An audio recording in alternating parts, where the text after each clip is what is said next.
All right. Well, welcome to the Nurse Empowerment and Leadership Show. This is a show where we highlight all the amazing work that we are doing here in the community, healthcare leaders, nurse leaders, and you will get a chance to dive in and listen to some great interviews, some great stories of what nurses and nurse leaders are doing in the community. My name is Eva Francis, and I'm your host. And get ready to hear an amazing discussion with Dr. Uze.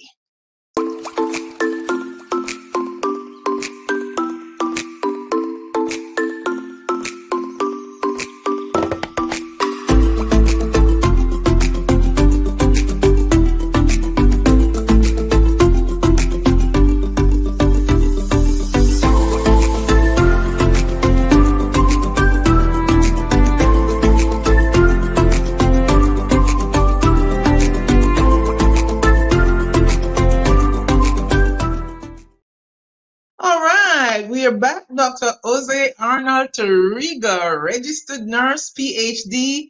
We have an amazing guest here for you, ladies and gentlemen. So get ready, have your water, your coffee, your orange juice, whatever you like. Sit back and listen to some great discussion that we're going to have right now. Dr. Jose Arnold Tariga, welcome, welcome, welcome to the Nurse Empowerment and Leadership Show. Thank you so much, Dr. Eva Francis, for having me in your show today. I am so excited. One of the things I like about you as we talk on backstage is a passion that I see that you have for nursing. And when I see passion from a distance, I can tell passion. And I like the fact that you love what you're doing. You are impacting nurses, you're impacting your organization, you're impacting the community. And that is just so impressive. So tell us a little bit more about yourself. Who is Dr. Arnold Tariga? Okay, so I think I'd like to start with a funny story, Dr. Eva, because actually I was one of those who went into nursing who initially did not actually like nursing just because I was scared of blood and, like working in a hospital with sick people. But, well, Jose Arnold Tariga is a Filipino nurse from the Philippines who has been working as a nurse over the last 15 years. I would say that the experience of working in the nursing profession has been an amazing and I think I would say an enlightening experience from a personal and professional perspective. And having been a nurse, I've worked in different specializations. I started as an ICU nurse and then moved into clinical education, did some part-time academia, and then recently worked into towards the education, but more on the corporate side. So I would also say that I'm a global nurse by background because I have worked not just in the Philippines, but also worked in the Middle East before I moved to the United States. Wow, wonderful. Did you get your PhD in the Philippines or in the United States? I got it in the Philippines. Oh, okay, great. And that's one of the reasons that I really want you to come on our show today because you just have 15 years in nursing and you have navigated your way with so many different areas of nursing, and I am so thrilled to hear that. So tell us exactly about what are you doing exactly today, like in your staffing company and so on? What exactly are you doing? Yeah, sure, of course. So I think I'm going to give you a brief background as to when I started as a nurse. So I started in 2008 as a bedside nurse. And then while working in the Philippines, I realized that sometimes it can be a bit challenging from the financial side of it. I decided to move into the Middle East in Dubai. Started as a bedside nurse and then worked into the clinical ladder, into leadership ladder. But unfortunately, Dr. Eva, it did not work out well for me. I think that twist in my career pathway sort of led me to education. And I would say that I found my niche in education. So I started moving towards the clinical education pathway and then did some part-time teaching in a university there in the Middle East as well. And I sort of fell in love with education. So as I was working there for almost 10 years, I realized as well that I did not see myself growing as a professional. I would say that there are limitations in terms of what I can do in the Middle East. I started hearing from friends who have moved to the United States that, oh, it's, moving to the United States will open up a lot of opportunities, especially for you who's very passionate Mhm. to what you do. So I decided to embark on my American dream, as many Filipinos would say. And then Mhm. I'm sort of very new to the US actually. I just moved in here last year, first Oh, quarter. last year. Yeah. Wow. I'm still trying to survive the winter, Dr. Eva. So I thought it was longer than that. You've gotten no, so acclimated already. yeah. Yes. So I just recently moved in. So when I started here in the US, I started working as a bedside nurse. And I'm not saying that I don't love bedside nursing, but Mhm. I was more passionate in education. So I tried looking for an opportunity to teach. And fortunately, because I already finished my doctorate degree and some other qualifications, certifications as an educator, I was Mhm. hired as an assistant professor in one of the nursing schools here in Massachusetts because I'm currently based here in Boston. And then December of last year, I was stopped. This is through LinkedIn, and I think this is the power now of networking and leveraging social media. Because as what I'm actively posting what I'm doing. One of the VP of a different organization, who's a connection of mine, had a conversation with the VP of my current organization, and seemingly my current VP was looking for director of clinical education to help them with their international nursing program. So when they talked to me about the program, I felt like, oh my God, this is something that I really would love to do because, Right in your alley. being a Filipino nurse, I would want to help my fellow Filipinos who are transitioning. Absolutely. Yeah, because I've seen how I've had the first hand of experience of not having I would say the full preparation as I transitioned here. So when Mhm. they told me about the intent of the program, it was a no brainer. I was like, I would want to join in because that is something that I would have wanted for myself. So now I'm able to give back to my fellow Filipino nurses, and not just Filipino nurses, actually, even internationally educated nurses who want to move Absolutely. to the US. That is great. I was involved in some international recruitment some times ago, and I know exactly what it takes to get nurses from the Philippines to the United States, from the Caribbean to the United States, and it's like a dream come true. You know what I'm saying? So tell me about your experience in the Middle East. What was the most challenging thing for you there? Challenging moments, I should say, for you there, transitioning from the Philippines to the Middle East. Yeah, so there were a lot of challenges and there were like extreme challenges, I would say. I think when I initially moved into the Middle East, the initial challenge was not being able to speak the language. So Yeah. most of them, they speak Arabic. I do not speak Arabic. I only speak very little Arabic, even after 10 years of working Yeah. there. And I would also say that another challenge was the limitation in terms of professional opportunities.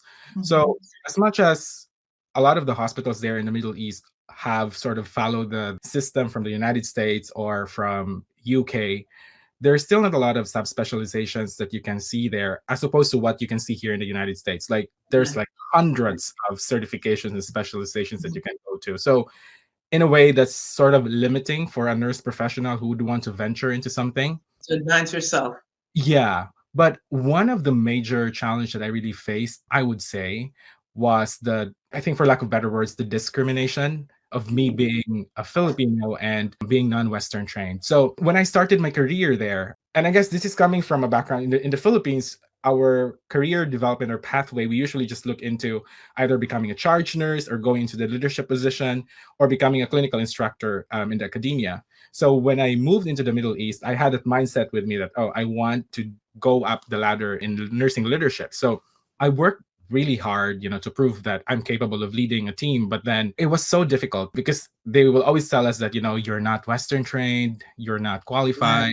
And it took me 2 years to sort of become a charge nurse, for example, as opposed to my Mhm. colleagues who were from Europe or from UK. It just took them 6 months to be Yeah. promoted. So that was Mhm. one thing. And then when I was in the leadership position and there was a restructuring in one of the former organizations that I was working, they tried to find reasons to sort of remove me from the position. And at one point, I was actually really demoted from Wow. nurse to a staff nurse. Did they say you were demoted or they just transition you into becoming a staff nurse? I was demoted. I had to sign papers in HR. And for me, that was so difficult to accept, Dr. Eva, because I really worked hard to get to that Yeah. position. So I actually went into depression for almost a year. It was not severe depression, though, but Yes. I started to become aloof and tried to remove myself from all of the activities, organization. And then one day, I don't know, like I think I just woke up and realized that if I'm going to keep doing that, nothing will happen to my career and to my life. So I started talking to some of the senior nurses who have had some experiences as well of being discriminated. I started reading some self-help books, listened to different podcasts, self-empowerment podcasts, and I think it helped me through that challenging moment. And one of the main things that I really learned throughout that experience is, if something is not working, if there is a rejection, it's actually a redirection. I tapped into that, and then I started reflecting as to what do I really want. And that was the time that I realized that I really wanted to do education. And Mm.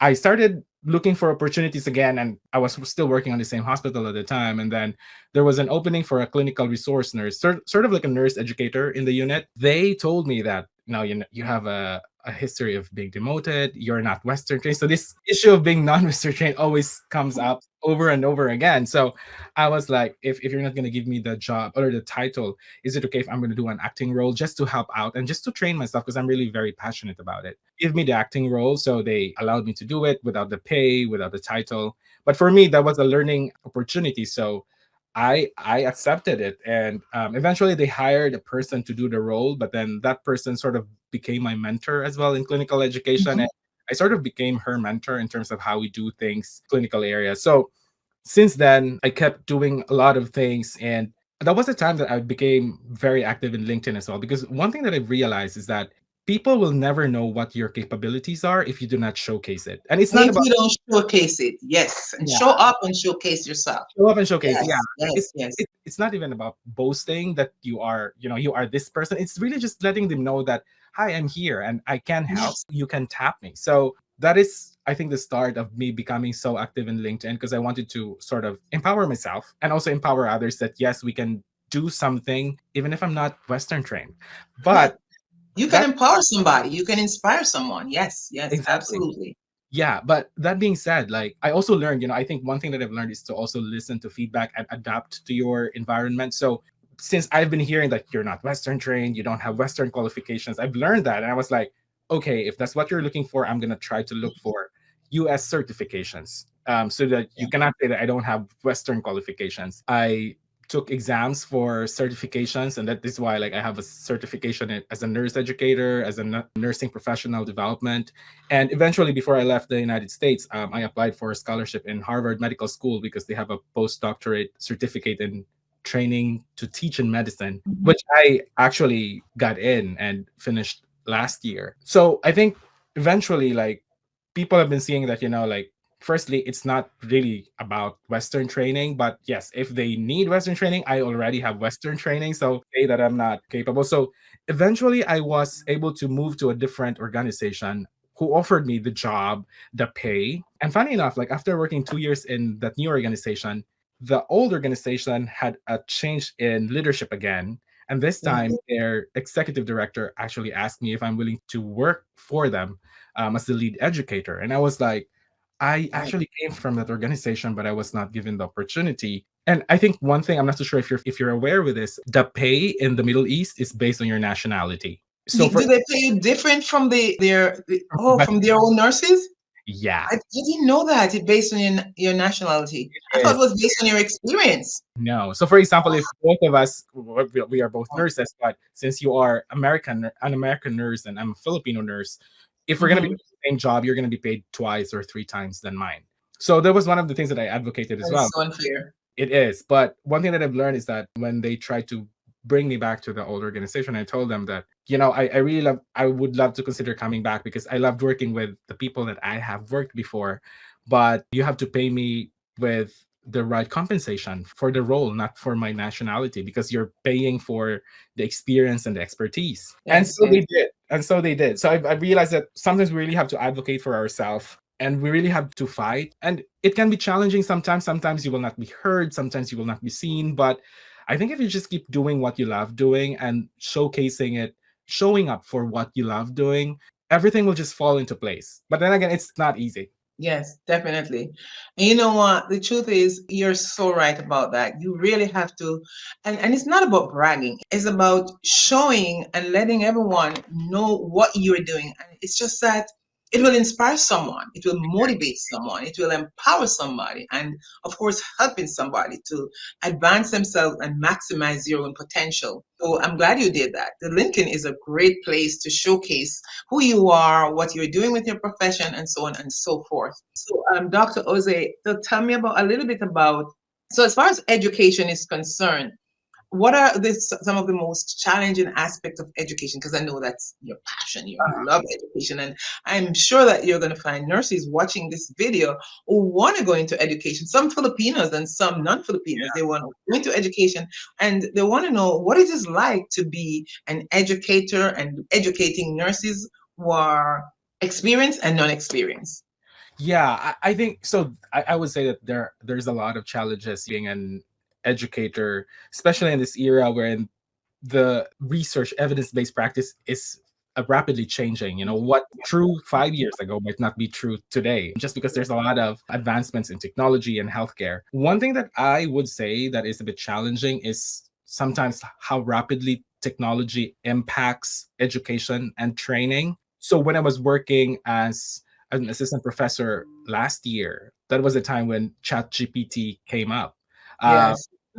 and I'm all for technology and development. I'm all for making the work of nurses easy. But for me, sometimes I think there needs to be a balance with technology and education as well. Because one of the fears that I had was, when you ask ChatGPT to do something, like it provides you with everything, but how does it impact the critical thinking of our soon to be nurses, for example? Exactly. Because I'm just scared that, What like, about nurses like the shortcut way and the easy way? What about their critical thinking? That's my point. exactly, exactly. And again, I think if there is a way to manage or to regulate the use of artificial intelligence, I'm all for that. I would be happy to support that because it also does help the educators in a way, like creating, for example, NCLEX type questions. It can Yes. support you in doing that. But really, I think my fear is just I don't want the nurses to lose their critical thinking skills because that is very important once they Mhm. work in the clinical area. Like you might be presented with a lot of different cases that hasn't been recorded in the web, for example. Yeah, So yeah. if you're so dependent on ChatGPT, like how sure are you that ChatGPT will be able to provide you with the right intervention for that specific case? Yeah. How do you think it's going to impact the new nurses who are coming up, the chat GPT talking about that? New nurses who are coming up want to pass the NCLEX. Some of them have taken NCLEX 2 times, 3 times, whether they are from the Philippines or they're from right here in America. Some nurses actually struggle with the NCLEX. How do Yeah. you think the chat GPT AI is going to impact them? I would say, in a way, it depends on how they're going to use it. In terms of preparing for the exam, I think it's very helpful to prepare for the exam because with ChatGPT, you can just ask for it to provide you with specific information, for example, and then it provides you with that. There's a certain limitation, though, depending on what version you are using, because I think there's a specific date that they have those type of information. So, for example, I think the older version of ChatGPT is only up until 2021. So if there are new information in 2022, they might not be able to provide you those information. On the other hand, yeah, I think one of the things, the downside of it is again, like I'm gonna go back to my point of the critical thinking aspect of it because I'm really just scared that nurses will stop thinking critically just because they can get information like on the go. So yeah, The most important thing is all about the care of the patient. I want them to be so knowledgeable and so skilled that when they step into the organization with their orientations they're going to get, they can actually take good care of their patients. So the exactly. critical thinking is so important. Some of those patients stuff can get a little complex. So the critical thinking skill is very, very important. I want to ask you real quickly because we have just about 3 minutes to go. Tell me a little bit about underserved community that you're involved in. I know that you are raising funds for that. So you're super involved in the community, which is so amazing. Tell me It's just a little about that. Yeah, so I am currently an ambassador for the United Vessel of Love Foundation, and our president is actually a nurse as well, a doule. What we are doing is we're looking into communities that doesn't have access to healthcare of any form. So, for example, one of the projects that we have this month is the Value Her project, wherein we try to focus on the maternal and child health Yeah. for women and children in underserved communities in Nigeria. And we're trying to raise funds so that we can support them in terms of education or even just smaller healthcare access or building something for them in the community so that at least, they can start with like preventive type of healthcare or primary healthcare in their communities. Wow. And if someone out there hear what you're talking about and want to support that venture and want to help you, what should they do? How do they connect with you to assist? What do they Yeah, do? so they can connect with me through LinkedIn. And then we also have a website, actually, www.uvolfoundation.org. Okay. And they can see what are active fundraising events to help support our advocacies there. And we even have some volunteering because every year we go for a mission. So like last year we did some missions in Nigeria. So I wasn't able to go yet, but I'm hoping in the coming years I will be able to participate. Wow. I am always so delighted to speak with nurses who are involved in the community. I believe it is so rich when you can touch the lives of those in the community, especially in the underserved areas. So I'm excited about that. So, ladies and gentlemen, if you want to donate or contribute to what Dr. Jose Arnold is doing, get in touch with him on LinkedIn. And my last question that I want to ask you is, how would you, encourage or motivate a nurse, a brand new nurse out there who said, you know what, I want to be what Dr. Jose Arnold Tariga is doing, or I want to become an educator and a leader? What are some of the things? What, just tell me, encourage them for just 30 seconds. What would you tell them? I would say that you have to believe in your capacity and your capability as a person and as a nurse. Do not fall into self limiting beliefs just because others do not believe in you. You are more powerful than their beliefs. Your self belief is more powerful than anyone's belief. So hold on to your truth, hold on to your passion, do what you love doing, and you Yes. definitely make an impact. Awesome. That is so great. That is amazing. Dr. Jose, I am so appreciative of your time. You are doing an incredible work in the community and in nursing. You are raising the bar in healthcare and nursing. Keep up the great work. I'm so grateful that I had the opportunity to speak with you. And thank you so much for your time. And I will catch you another time. And I will say, if, by the way, I forget to say this. If someone want, because I know you're doing some coaching and some consulting as well. If someone want to get in touch with you, tell them how they can get in touch with you. Thank you so much. It's really just through LinkedIn. I usually use LinkedIn for professional connection. So, yeah, if you want to have some coaching, especially with professional development, I would be happy to help you out. So, just reach me out through LinkedIn.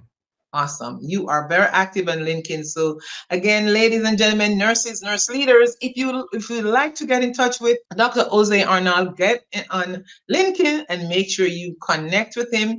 He will help you with your coaching, your consulting, and is a great person to not just follow on LinkedIn, but to connect with him on LinkedIn. Once again, it is so great speaking with you. And thank you so much, Dr. Jose, for your time. So that wraps up our session, and I will just come back right after this video. Thank you so much.